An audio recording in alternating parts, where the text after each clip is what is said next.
you know, one thing that remains really fascinating to me is how many myths are so persistent in the game of golf. In this video, we're going to be talking about the ones that have to do with the slice. And so if you're a slicer out there, you want to fix your slice, it's probably best that you know some facts about what causes a slice and the myths that people think causes a slice that really aren't true. So if you want to know all about this, then please stay tuned.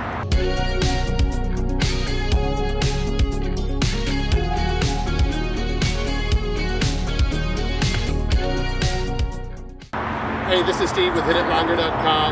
I'm on a mission to hit it longer and straighter off the tee, longer and straighter all the way to the green, because to me that's what makes golf fun. So if you want to have more fun, hit your tee shots a little bit longer and straighter, slice a little bit less, like what we're going to be talking about today, then hey, by all means join us, hit the subscribe button, like this video at the end if you liked it, and leave a comment down below. All right, so today we're going to be using the TrackMan, which is sitting right here off camera, and running it through the app on my phone, and we're going to take a look at bust, hopefully, a couple of really persistent slice myths that you have probably heard, if not believed, for a long time. And without knowing the honest truth, it's going to be really hard for you to cure your slice going forward. All right, let's get right into number one. All right, myth number one when it comes to slicing tells us that if our path is outside to in, or we're cutting across it from outside to in, we must slice. So I want to show you, bust that one first. That one will be really easy. I'll show you the numbers on the TrackMan as we'll play the swing over in slow motion, and you'll be able to see that, no, that's not true. I can actually hit a hook from an outside in path. So let me give it a try.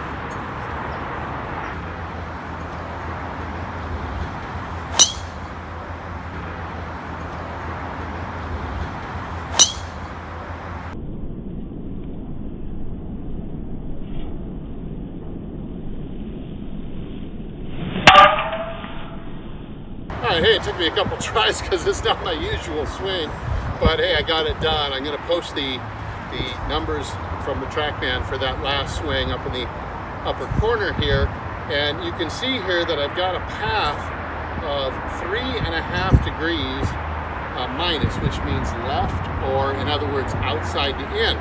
So I have a path of 3.5 outside to in. It's not a ton, but as good as I could do for today. And you can also see as I scroll down a little bit here that you see under the category spin axis we have another negative number there, negative about 22 degrees.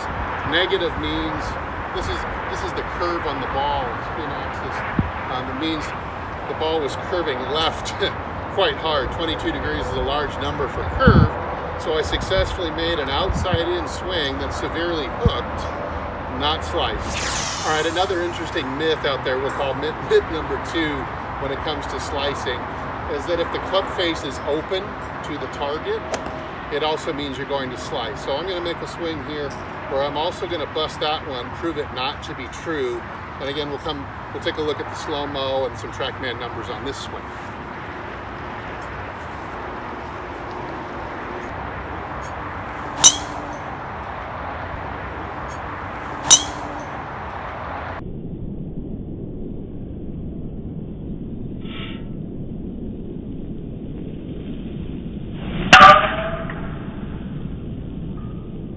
I'm going to put those numbers and the ball track up on the screen. What I saw and what you'll be seeing here in the animation was I hit a really beautiful, nice sweeping draw right pretty much back towards the center line, just shy of 300 yards.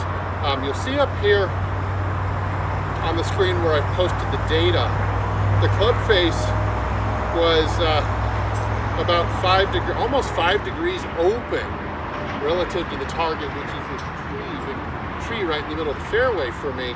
So 5 degrees open club face, and yet go down again and scroll down to the spin axis, which again is negative, which means the ball was hooking or curving to the left.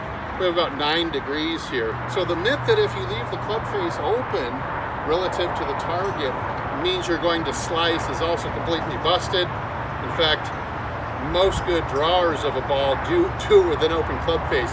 as we'll see in the next segment. All right, so now that we've busted a couple of the common myths and what causes a slice and what does not, let's take a look at some of the truths that actually cause your drives to slice and go offline from where you'd like them to. All right, so I'm going to use this yellow stick as my path indicator, and I'm going to use the orange stick here as my face indicator. Let's go for the first shot I did. I had a path that was a little bit to the left. Let's exaggerate it just for argument's sake here, make it much more obvious.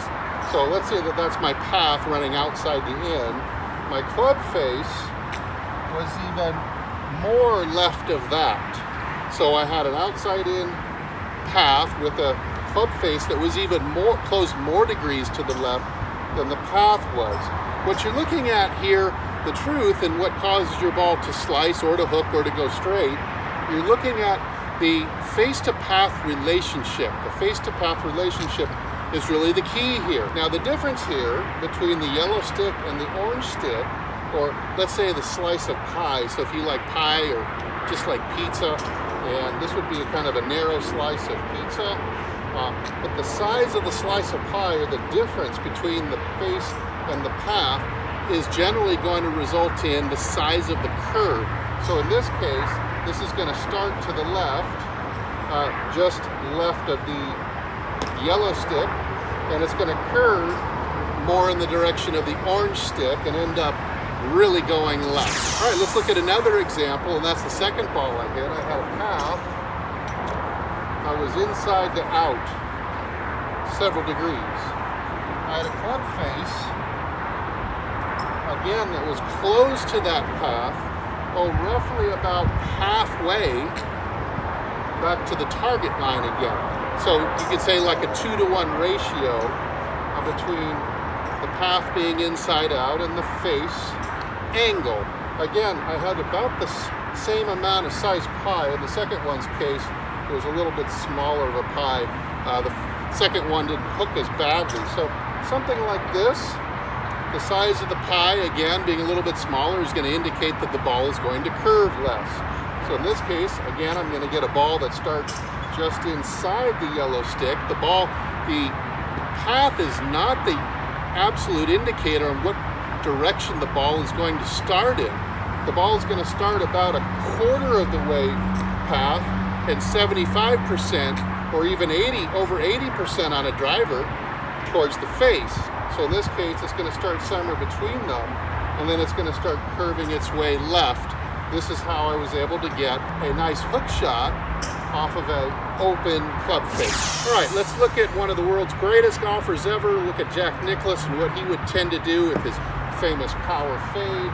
He had a path, let's call it, 2 degrees out to him. He probably had a club face, about 1 degree closed. Again, he's got a closed club face, but since the path is a little bit more left, it creates this little skinny piece of pie, and therefore the ball is going to be fading or slicing slightly from the left back to the center again. So it just shows you that a really good player tends to fade the ball with a closed club face, and a really good player will tend to draw the ball with an open club face. So it sounds very strange and opposite to what you might have thought, but this is how it works because you've got the face and the path to contend with, and it's a relationship between the two that makes the ball curve the way it does. Now, probably the biggest truth out there that there is when it comes to the slice is that club face is such a dominant factor in where the ball is going to go and how it's going to curve. The club face is like 80 to 85% with a driver on the influence on where the ball is going to end up. So if you really want to cure your slice, the first thing you'll need to address is the angle of the face. If you were to have the face closed or square at impact, the ball is not going to go in the right rough. It's either going to go pretty straight or it's going to probably go hooking or pulling to the left. Hey, thanks so much for watching. Thanks to Golf Development Complex in Moorpark, California. Just another perfect day. Would you please come out and hit a bucket of balls with me sometime? I'll be waiting for you. And as always, if I don't see you in the next video, I hope I see you longer and straighter down the fairway. Take good care.